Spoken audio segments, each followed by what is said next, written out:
कर लें। अंजुम, आप अपना माइक बंद कर लीजिए, और लोग माइक बंद कर लें, नहीं तो फिर बीच में खड़खड़ाहट होती है। कोरोना वायरस के संबंध में प्रदेश की स्थिति इस प्रकार है। विगत 24 घंटों में संक्रमण के 33,574 नए मामले सामने आए हैं। इसी अवधि में उपचारित होकर डिस्चार्ज होने वालों की संख्या 26,719 है। इस समय एक्टिव इन्फेक्शन के केसेस की कुल संख्या 3,04,199 है। इनमें से 2,49,406 व्यक्ति घर पर ही रहकर होम आइसोलेशन में स्वास्थ्य लाभ कर रहे हैं। निजी अस्पतालों में भुगतान के आधार पर 6,827 व्यक्ति अपना इलाज करवा रहे हैं। बाकी के सभी संक्रमित मरीज राजकीय चिकित्सालयों या मेडिकल कॉलेजेस में हैं, अथवा कुछ मरीज जो आज के हैं वो एलोकेशन की प्रोसेस में हैं। अब तक 8,04,563 व्यक्ति संक्रमण के पश्चात स्वस्थ हो चुके हैं। संक्रमित लोगों में से 11,414 लोगों की आज तक मृत्यु हुई है। कल प्रदेश में 1,86,346 सैंपल्स की जांच की गई और कुल मिलाकर अब तक 3,99,57,293 सैंपल्स की जांच की जा चुकी है। सर्वेलेंस की कार्रवाई निरंतर चल रही है और चूंकि संक्रमण तेज है तो सर्वेलेंस की कार्रवाई भी बढ़ा दी गई है। अब तक 2,32,930 इलाकों में 5,71,054 टीम दिवस के माध्यम से 3,34,66,946 घरों का सर्वेलांस किया गया है और इनमें रहने वालों की संख्या 16,15,81,585 है। वैक्सीनेशन का कार्य भी निरंतर चल रहा है और अब तक 97,83,416 लोगों को वैक्सीन की पहली डोज लगाई गई है और 20,04,64 लोगों को वैक्सीन की दूसरी डोज लगी है। अब तक कुल मिलाकर 1,17,83,880 डोजेस लगाए जा चुके हैं।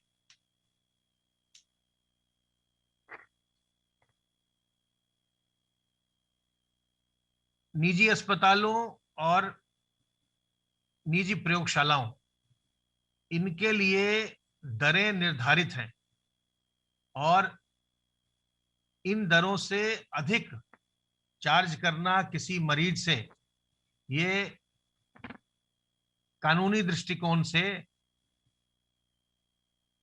बिल्कुल भी अनुचित है और दंडनीय अपराध है। तो आप सबों से मेरा अनुरोध होगा, जो लोग भी निजी अस्पतालों में भर्ती हो रहे हैं या जो निजी प्रयोगशालाओं से अपनी जांच करवा रहे हैं, अगर आपसे जो रेट निर्धारित है उससे अधिक चार्ज किया जाता है तो इसकी शिकायत अपने जनपद के जिलाधिकारी या मुख्य चिकित्सा अधिकारी या जो आपका इंटीग्रेटेड कमांड सेंटर है वहां अवश्य करें और उस पर जिला प्रशासन के द्वारा समुचित कार्रवाई की जाएगी। जो एंटीजन टेस्ट होता है उसके लिए निजी प्रयोगशालाओं की दरें 250 रुपए तय की गई है। आरटीपीसीआर के टेस्ट के लिए अगर आप प्रयोगशाला जाते हैं, जाकर अपना सैंपल देते हैं तो 700 रुपए, और अगर आपके घर से सैंपल लिया जाता है तो 900 रुपए की दर है। और ट्रूनेट के टेस्ट के लिए 1250 रुपए की दर है। अगर आप होम आइसोलेशन में हैं और आपको किसी सहायता की आवश्यकता है तो अपने कमांड सेंटर जो आपके जिले का है उस पर फोन करें। इसके अलावा आप हमारे जो राज्य का हेल्पलाइन नंबर है 1800 180 5145 या 5146 पर भी फोन कर सकते हैं। यहाँ भी निरंतर चिकित्सक उपलब्ध रहते हैं जो आपके जो सवाल होंगे उनका वो समाधान करेंगे। संक्रमण अपने प्रदेश में भी तेज चल रहा है और देश के अन्य राज्यों में भी तेज है।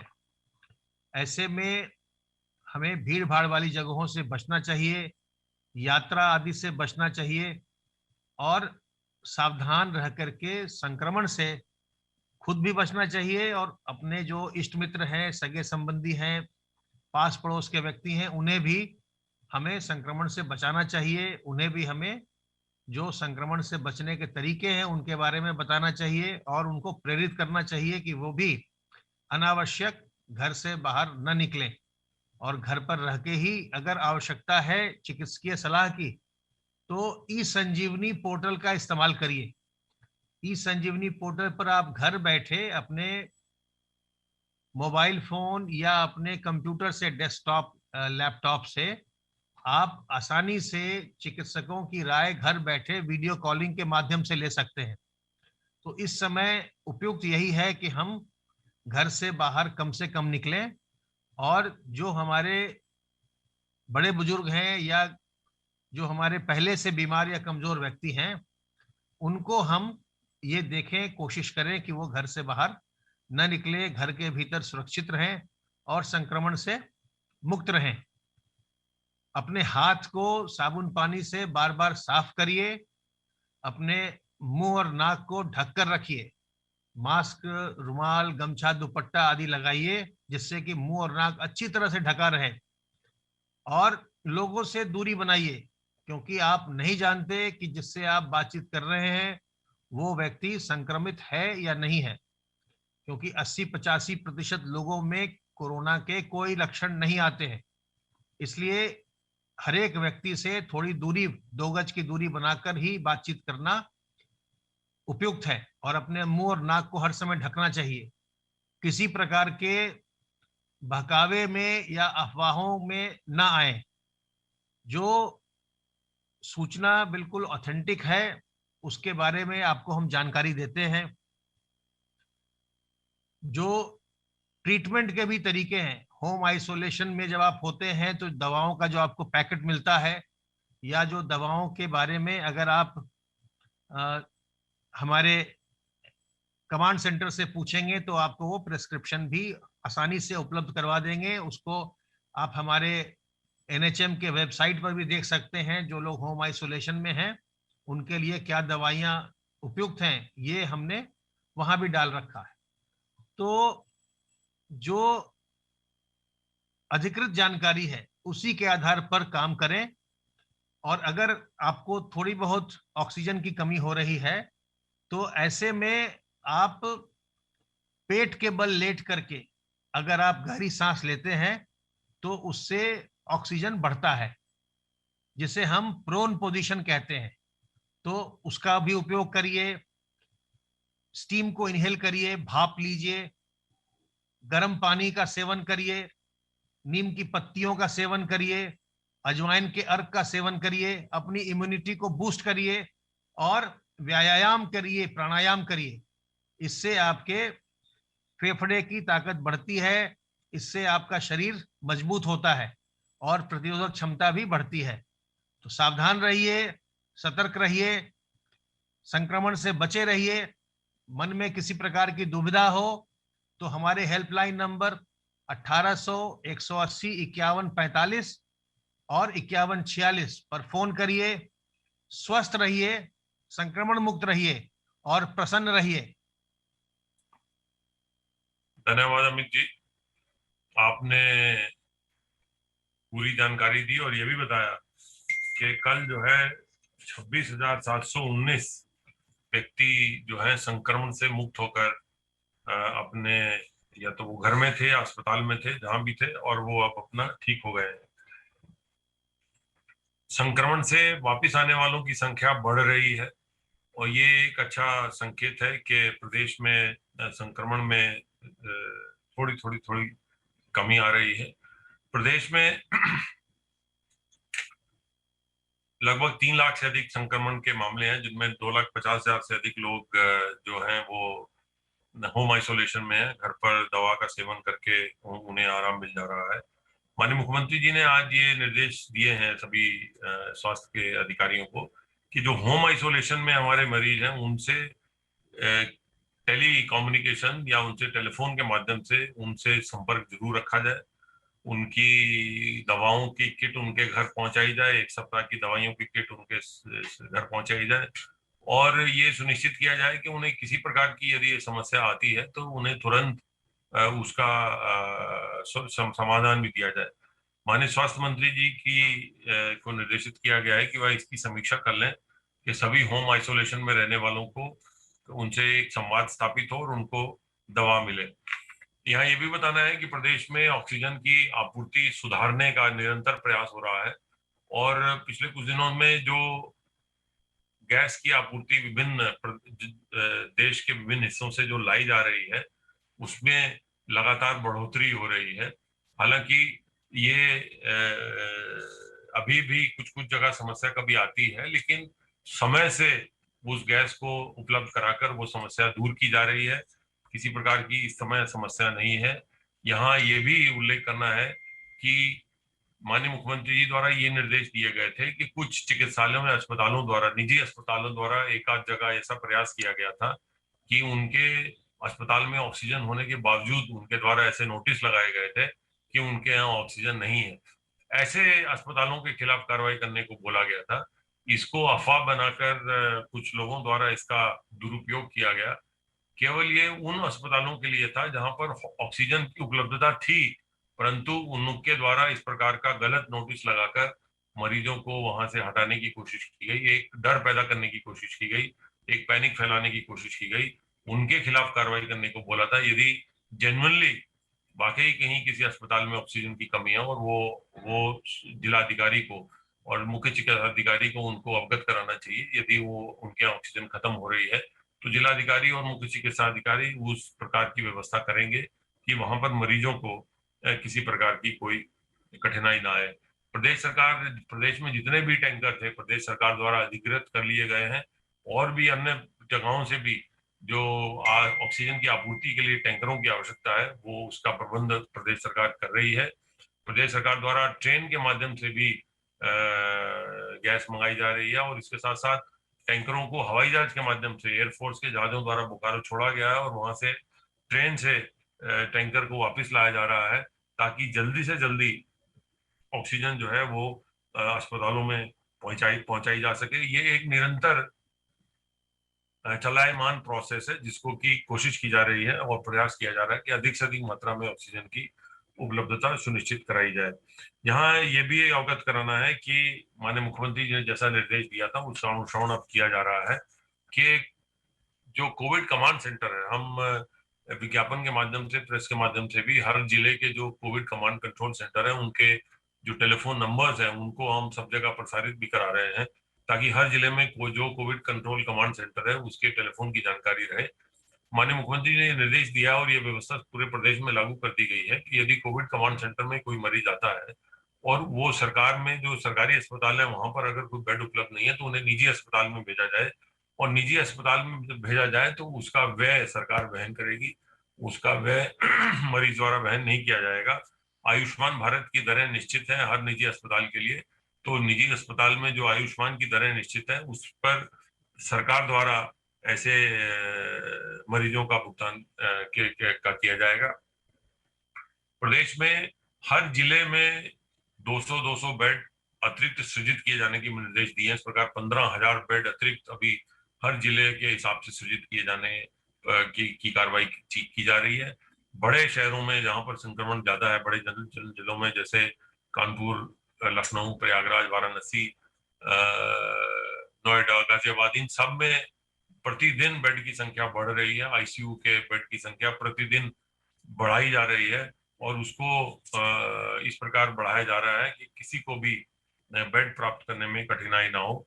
इसके साथ साथ ये भी निर्देश दिया गया है कि 100 बेड से ज्यादा जितने भी सरकारी या निजी चिकित्सालय हैं, सब में अपना ऑक्सीजन प्लांट होना चाहिए। उसके लिए सरकारी अस्पतालों के लिए प्रदेश सरकार द्वारा धनराशि दी जाएगी। निजी अस्पतालों के लिए प्राइवेट सेक्टर को प्रेरित किया जा रहा है कि निजी अस्पतालों के साथ उनका अनुबंध कर लिया जाए 20 साल का सप्लाई का, और उसमें यदि वो प्लांट लगाते हैं और सरकारी जो हमारे जो हम मरीज जाते हैं उनके जो बिल आते हैं उनसे सरकार उसको एडजस्ट करेगी ताकि अस्पतालों पर भी इसका बोझ ना बने। और इसी तरह से जो हमारे कम्युनिटी हेल्थ सेंटर्स हैं पूरे प्रदेश में, हर जिले में 2-2 कम्युनिटी हेल्थ सेंटर को भी आईसीयू की सुविधा उपलब्ध कराने के निर्देश भी दिए गए हैं। ये सुविधाओं पर काम शुरू करने के निर्देश दिए गए हैं ताकि अधिक से अधिक संख्या में आईसीयू के बेड डिफरेंट अलग अलग जनपदों में भी स्थापित किए जाए। और इसके साथ साथ 855 कम्युनिटी हेल्थ सेंटर्स में भी ऑक्सीजन के प्लांट लगाने के लिए जो हमारी निधि है उस निधि से धनराशि देने के लिए 480 करोड़ का प्रस्ताव प्राप्त हो गया है। उस पर परीक्षण कर उसको भी शीघ्र ही उस पर भी कार्रवाई कराने की प्रक्रिया की जा रही है। ये रिक्त बेडों के बारे में भी माननीय मुख्यमंत्री ने निर्देश दिया है और उन सबसे कहा गया है कि हर अस्पताल को कोविड कंट्रोल कमांड सेंटर में दर्शित करना चाहिए कि उनके पास कितने कुल बेड अवेलेबल हैं अलग अलग कैटेगरीज में और कितने उनमें से खाली हैं और कितनों में मरीज हैं, ताकि उन खाली को देखते हुए ही मरीजों को उन अस्पतालों में भेजा जाए। ये तो मैंने आपको जैसे बताया कोविड के संक्रमण के बारे में, जैसा बताया गया है संक्रमण काफी तेज है। ये अब एक सामान्य बीमारी नहीं, एक महामारी का रूप ले चुका है और इसी के क्रम में उसी तैयारी की जा प्रदेश सरकार द्वारा उसी तैयारी के साथ इसको ये जो कोरोना की जंग है वो लड़ी जा रही है। समुचित व्यवस्थाएं समय समय पर जैसे जैसे आवश्यकताएं आ रही हैं समुचित व्यवस्थाएं हो रही हैं। आगे के लिए भी प्लान किया जा रहा है ताकि आगे भी इस प्रकार की कोई कठिनाई ना आए। लेकिन सबसे आवश्यक ये है कि हम सब लोग सभी नागरिकों को अनुरोध है कि वो अफवाहों में ना आए। लोगों द्वारा अफवाहें फैलाने की कोशिश करके इस मौके का फायदा उठाया जा रहा है, लोगों में डर पैदा करने की कोशिश की जा रही है। अफवाहों में ना आए। हर कोरोना संक्रमित को ऑक्सीजन की आवश्यकता नहीं पड़ती है। 95% से अधिक लोग जो हैं वो स्वयं से ही अपना दवा लेके ठीक हो जाते हैं, उनको ऑक्सीजन की आवश्यकता नहीं पड़ती है। इसलिए हर आदमी कोरोना संक्रमण होने पर ऑक्सीजन के लिए ही दौड़ भाग करना शुरू कर देता है, ऐसा नहीं है। जहां पर अलग आपके शरीर में दूसरी डायबिटीज, हार्ट की, हाइपरटेंशन, इस तरह की अगर कोई बीमारी है तो थोड़ा सा वो सीरियस होता है। अदरवाइज सामान्यतः 95% लोग सामान्य अपना दवा करके इस बीमारी से, इस संक्रमण से निकल आ रहे हैं। तो कृपया अफवाहों पर ध्यान ना दें। समाचार को जो भी अगर कहीं है तो पहले सत्यापित कर लें, तभी उस पर यकीन करें, क्योंकि बहुत सारे समूहों द्वारा नकारात्मक माहौल पैदा करने की कोशिश की जा रही, जो कि उचित नहीं है। सब लोगों को, ये पूरे समाज की लड़ाई है, देश की लड़ाई है, सबको इसको इकट्ठे होकर मिलकर लड़ना है। सभी का सहयोग चाहिए होगा, आम जनमानस का, जनता का, सबका सहयोग चाहिए होगा। सब लोग अपना सावधानियां बरतें, मास्क का निरंतर उपयोग करें, हाथ धोते रहें और भीड़ भाड़ से बचें। इन सावधानियों का हम सब लोग प्रयोग करेंगे तो संक्रमण से दूर रहेंगे। ये भी इसके साथ साथ अवगत कराना है कि कोरोना संक्रमण के बावजूद गेहूं क्रय का कार्य निरंतर तेजी से चल रहा है और आज तक लगभग 78,63,000 क्विंटल यानी 7,86,000 मीट्रिक टन गेहूं किसानों से खरीदा गया है। 6,000 से अधिक गेहूं क्रय केंद्र बनाए गए हैं और ये सुनिश्चित किया जा रहा है कि सभी किसानों का गेहूं खरीदा जाए। माननीय मुख्यमंत्री जी द्वारा निर्देशित किया गया है कि जिलाधिकारी और आयुक्त स्वयं और अपने अधीनस्थों के माध्यम से निरंतर अनुश्रवण करते रहें, किसी प्रकार से किसी किसान को भी गेहूं खरीद में किसी प्रकार की कठिनाई का सामना न करना पड़े और समय से उनका गेहूं खरीदा जाए। धन्यवाद।